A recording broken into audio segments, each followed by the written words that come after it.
Hello, my friend. I'm honestly so glad you're here watching this video. If you decide to subscribe, well, that'd honestly mean the world to me. Now, let's jump into the story. She raised her wine glass with an elegant smile, casually revealing that she planned to sell the family house for the sake of her new partner's children. What she didn't know was that he had been crafting his response long before she ever opened her mouth. Under the warm glow of the chandelier, the turkey glistened, its skin crisp and golden, as Adam Cole sliced into it with deliberate precision. The room was rich with the scent of sage and browned butter, swirling between the sound of silverware tapping china, mellow jazz melodies, and the murmur of family voices. Thanksgiving this year was meant to be extraordinary. Adam had pulled out every stop. Their son, Daniel, had flown in from Seattle. Their daughter, Melissa, and her fiancé, Connor, had just landed from Boston that morning. Flames danced in the fireplace. A custom playlist Adam had curated played in the background. The table gleamed with antique china from Adam's late mother. But even with the perfection of the evening, something felt off-kilter. Caitlin, his wife of 32 years, sat at the opposite end of the table, her smile too practiced, her spine too straight, fingers nervously tapping the base of her wine glass like a ticking clock. Then, with no warning, she lifted her glass just slightly higher, like initiating a toast. "I have a bit of news," she said, voice syrupy sweet. "I've decided it's time to list the house." Adam's fork froze halfway to his mouth, the slice of turkey on it sliding off unnoticed. He stopped cold, not even a blink. She kept going, either unaware or pretending not to notice. "Derek's children need a bigger place. We've been talking things through. This house, it holds too many memories. It's time to let go." Derek. The name hit Adam like acid. Daniel squinted, confused. Melissa tilted her head slightly, trying to figure out if it was some twisted punchline. Connor paused mid-sip, his eyes shifting toward Adam. But no one laughed. Caitlin's smile remained fixed in place, as if she hadn't just dropped a live bomb onto the dinner table. "It's nothing personal," she added with a soft, awkward laugh. "Just moving forward." Adam slowly pushed his chair back, the legs scraping against the hardwood. Without a word, he picked up a dark leather folder that had been sitting beside him. Calm and composed, he walked around the table and stopped at her side. He set the folder gently beside her wine glass. "This is for you." Her brow furrowed as she opened it, slid out the first page, and began to read. Her color drained almost immediately. Her jaw tightened. She tried to speak, but no words came. Adam remained still, quietly watching her eyes dart across the page, line by line. The header was unmistakable, a formal petition for divorce filed on October 2nd. Grounds, infidelity. Attached behind it were photos, message logs, travel receipts, evidence all neatly cataloged. Her fingers trembled as she flipped through more pages. When she finally spoke, it was barely above a whisper. Half denial, half horror. "You were spying on me?" Adam exhaled slowly. "Your phone wasn't locked one morning. I didn't need to search. It was all there." Daniel leaned forward, stunned. Melissa covered her mouth with her hand. Caitlin's face twisted with disbelief. "You're ending our marriage over one mistake?" she asked, voice cracking.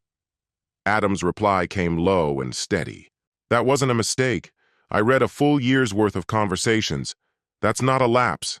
That's a relationship." Her hand twitched, nearly toppling the wine glass before she caught it. "This is crazy. You're blowing this out of proportion. It's too fast." His tone didn't change. It was almost tender. "I've been preparing for this for almost a year." She went pale. "I had everything of yours professionally packed. The movers dropped it off at the address you used when you accidentally synced to my cloud. Derek's house." The silence that followed was thick, oppressive. Melissa was the first to speak, voice sharp with hurt. "So that's why you missed my birthday last year? Why you weren't at Dad's retirement dinner?" Caitlin opened her mouth but couldn't form a reply. Daniel stood up abruptly, his chair shrieking behind him. "So Derek is your future now? Was any of this even real?"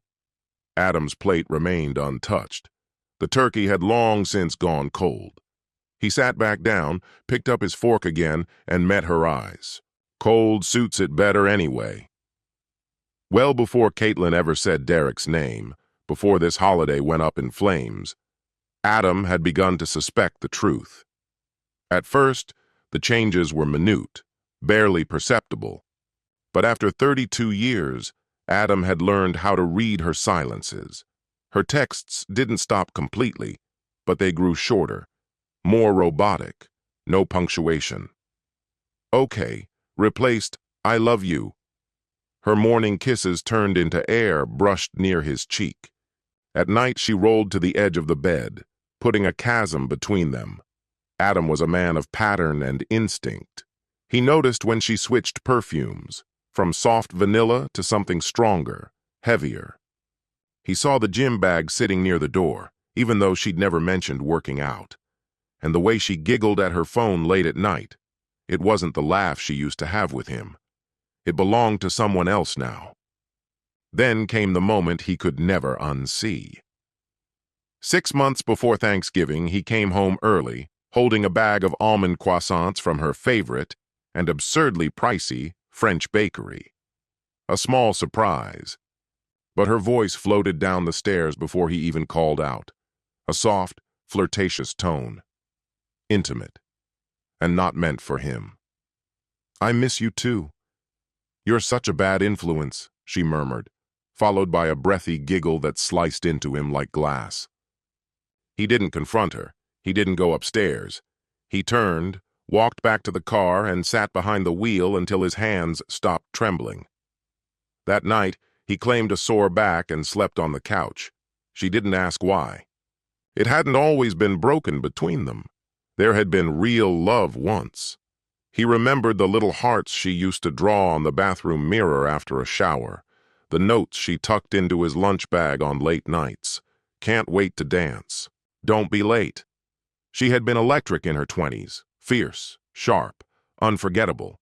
He fell hard for that spark.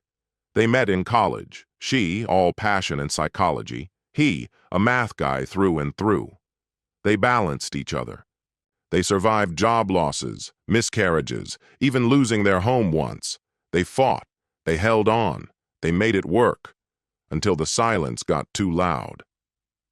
After the kids left, the house grew hollow. Caitlin chased something new. She earned her real estate license, and Adam had been proud at first. She had a way with people, a charm that could sell anything. But those showings turned into wine with clients, then weekend trips, then full nights away. She started coming home late, smelling of mint gum and Chanel No. 5.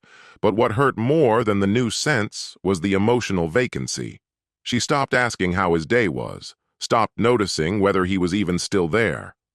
He brought up that old idea again. Maine, the getaway they once talked about when things felt simpler. She dismissed it like a passing joke. "Maybe next year," she said, her eyes already glued to the glow of her phone. Adam let it go. But something in him shifted. It was on a Tuesday morning that everything unraveled, not through a detective or a dramatic scene, but through her own carelessness. He had brought her coffee, a quiet gesture he hadn't made in years. Morning light filtered through the blinds as she dozed in bed, her phone resting loosely on the comforter beside her. That's when he noticed it. A message, short but unmistakable, from a contact saved only as D. "Can't stop thinking about last night. When can I taste you again?" Adam stared until the screen dimmed, and all he could see was his own face staring back, blank, weathered, silent. He didn't shake her awake. The coffee stayed steady in his hands. Instead, he left the room and descended the stairs, settling into the kitchen where the early gray light spilled across the tile. He sat there for 2 hours, unmoving.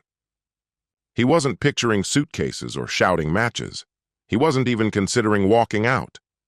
What filled his mind was a quieter kind of resolve, the thought of finding the version of himself he had lost along the way.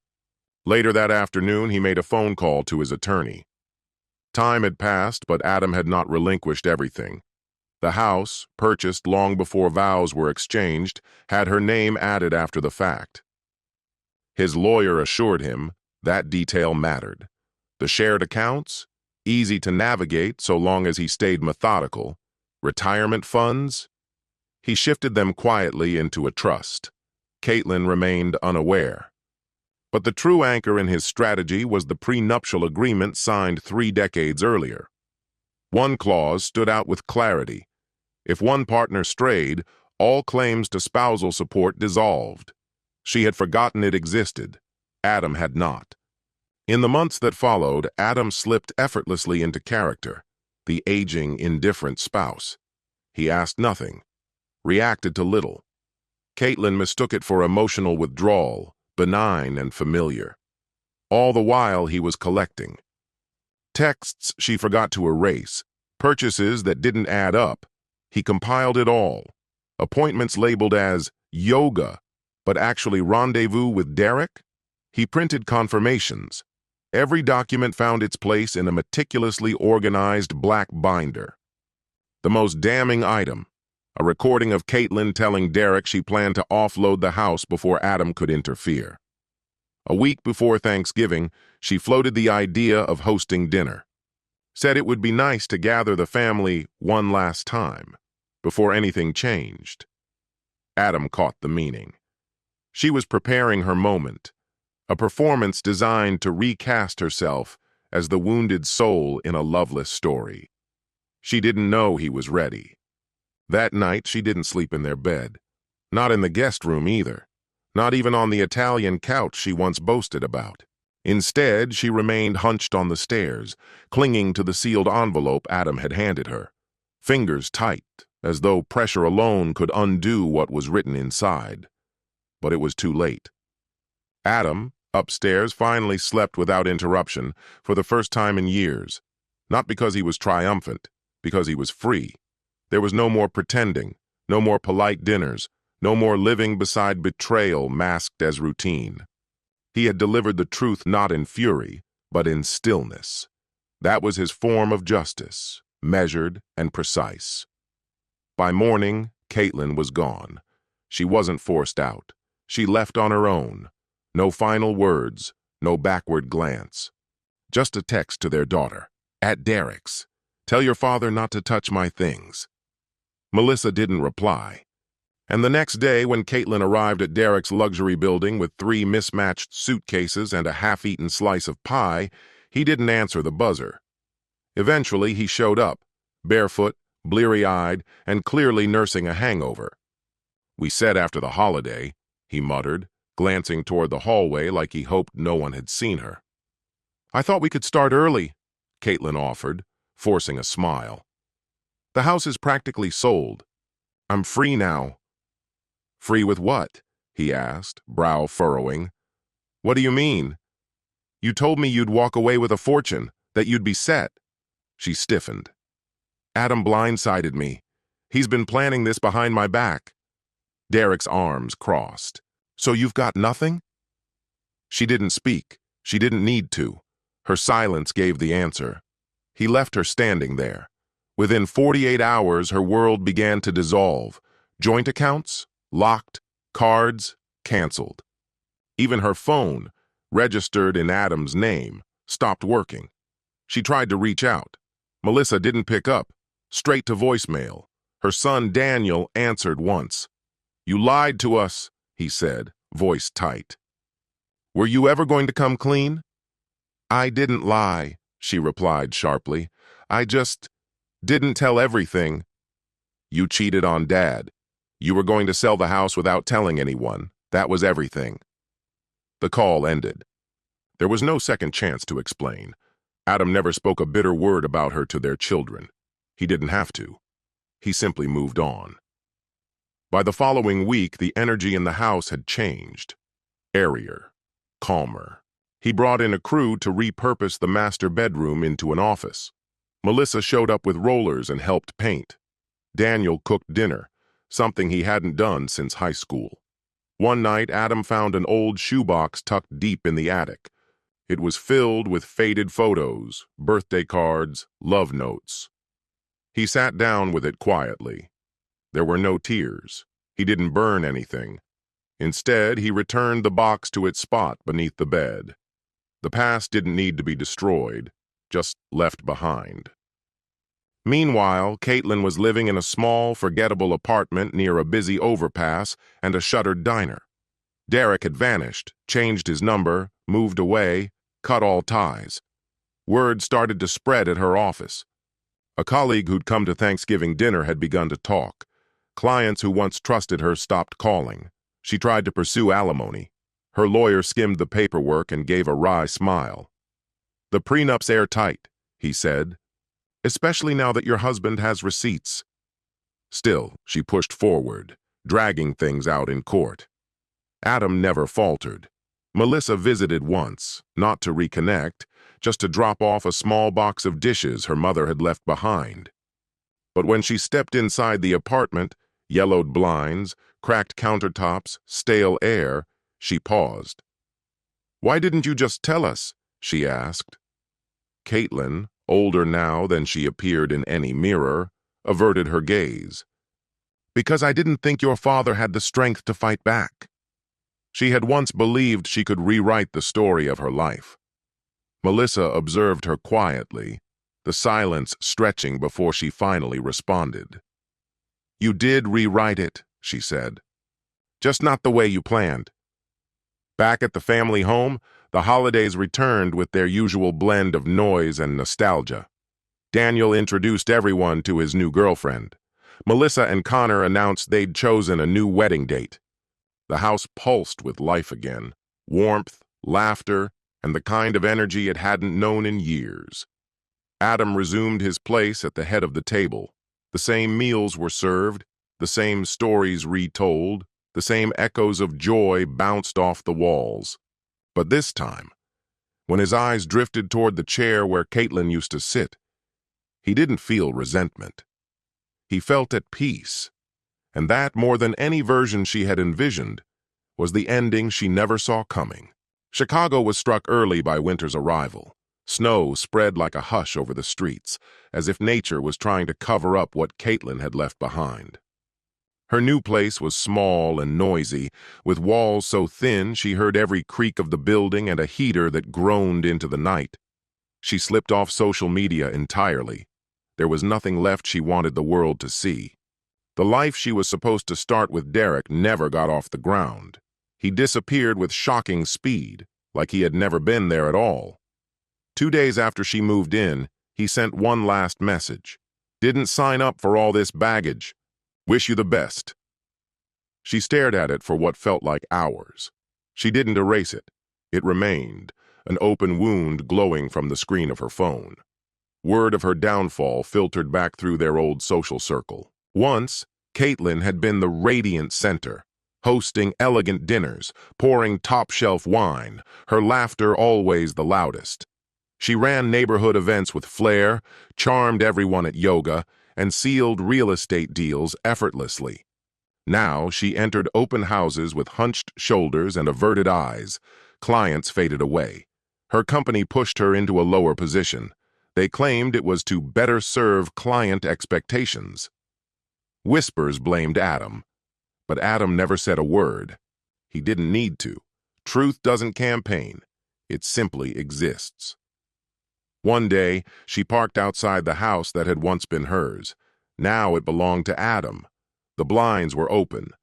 Through the window, she saw Daniel holding up a tiny baby outfit, laughing. Melissa wrapped him in a tearful hug. Adam stood nearby, his hand resting over his heart, a soft smile on his face.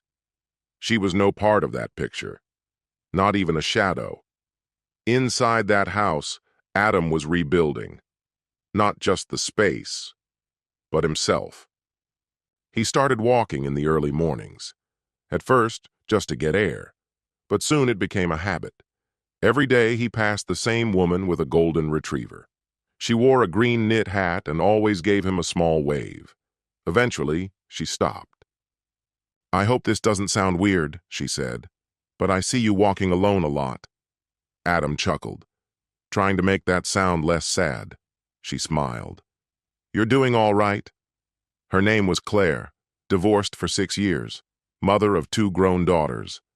She taught part-time at the local college. She wasn't pushy, she didn't pry, she just listened. And for Adam, being heard without judgment was something entirely new. It started with coffee, then a few lunches. One evening, after he'd helped shovel her driveway, they stood under her porch light as snow fell around them. She reached out and took his hand.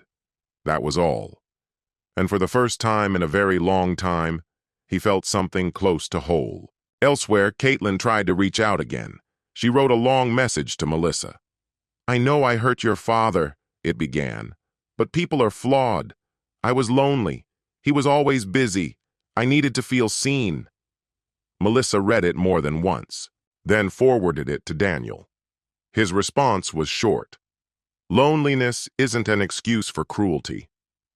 As spring approached, Caitlin was falling apart. Her lease would be up in 2 months. Her bank account was nearly empty. A loan she applied for was rejected. She had no property, no investments, no safety net. Then came the moment that hit bottom. She attended a networking gala, hoping to reconnect with people who once admired her. She wore her nicest outfit, heels with scuffs, a dress a couple of seasons out of date. She made her way through the room, pretending everything was fine, until she saw Adam. He hadn't planned to attend. A colleague had invited him at the last minute. He looked, well, healthier, lighter. Claire was beside him in a navy coat, her hand resting casually in his arm. Caitlin froze. Adam didn't ignore her. That wasn't his nature. He gave her a slight nod, then turned back to Claire, who said something that made him genuinely laugh. Not out of politeness, because he meant it. Caitlin left quietly. She cried in her car for over 30 minutes, staring into the mirror at a woman she no longer recognized. Later that night, Adam opened a drawer and found their wedding photo. They looked impossibly young. She wore lace and carried daffodils. He wore a too large tux and a smile that could split the sky. He sat with the picture for a long time, tracing its worn edges. There was no rage anymore, just space, a quiet distance not measured in time, but in endurance. The understanding that love isn't always taken. Sometimes it simply dissolves. And when it does, what matters most is who you become in its absence. Then, one day in mid-May, a letter arrived. Not a text, not an email, a real letter, handwritten. The envelope was pale blue, with no return address. But he recognized the writing immediately. He opened it gently, the paper soft and slightly smudged with ink at the edges. "I don't know how to write this without sounding small. Maybe I am small. Maybe I've always been. I thought I was chasing freedom, but really, I was just running away from myself. You were good to me, better than I deserved. And I made it look like you were the one who failed. But you didn't. You stood by me until there was nothing left to hold on to. I want to ask for another chance. I know I've lost that right, but if you ever think of me, I hope you remember something gentle. Caitlin." Adam read it 3 times, then folded it neatly and set it beside his coffee cup. No tears, no elation, just a soft ache for something long gone, like a tune you used to know by heart, but haven't heard in years. 2 weeks later, she showed up. He opened the door and there she was, standing in a plain coat, hair tied back, holding a small brown box in both hands. Her face was thinner, not broken, just weathered. "Can I talk to you?" she asked quietly. Adam moved aside but didn't invite her in. They sat on the porch, the same place where she used to sip wine barefoot, laughing into her phone. Now she sat silent, the breeze brushing strands of hair across her face. "I brought this," she said, handing him the box. "Photos, the kids' drawings, things from when we were still together." He placed it beside him, didn't open it. "I'm not here to beg," she said, voice trembling. "I just needed to look you in the eye, to say, I know what I lost. I know what I broke." Adam nodded slowly. "I know." She blinked, startled by his calm, by the absence of anger. "I didn't carry hatred here with me, Caitlin," he said softly. "I brought peace. For myself." She turned her head away. "Do you hate me?" she asked. "I don't," he said after a beat. "But I can't say I love you either." The truth didn't cut. It settled. Truth, when plain and precise, often wounds without bleeding. That night, she returned to her car with measured steps, not hurrying, not looking back. He stayed rooted on the porch long after her headlights dissolved into the dusk. The sun dipped behind rooftops that once framed their late afternoon walks. Only when the sky faded completely did he lift the small box from the ground and retreat inside. He didn't open it. Instead, he picked up his phone and called Claire. She answered on the second ring. "Would you mind coming over?" he asked. 20 minutes later, she arrived.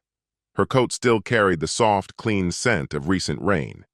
They didn't speak of Caitlin. She didn't inquire, and he offered no explanation. Some memories don't need revisiting to be understood. By the time the days lengthened and the heat arrived, the house had shifted. Daniel and Melissa helped draw up plans for a new garden out back. They came by often, arms full of groceries, their children bounding ahead of them. Tiny shoes scattered over the porch. Laughter spilled into the summer air like sunlight. Claire showed up with warm pies wrapped in dish towels. The house became noisier, less orderly, and full of life again. One warm afternoon, while rummaging through boxes in the attic, Adam found the letter Caitlin had torn open last Thanksgiving, the moment everything cracked open. He thought of discarding it.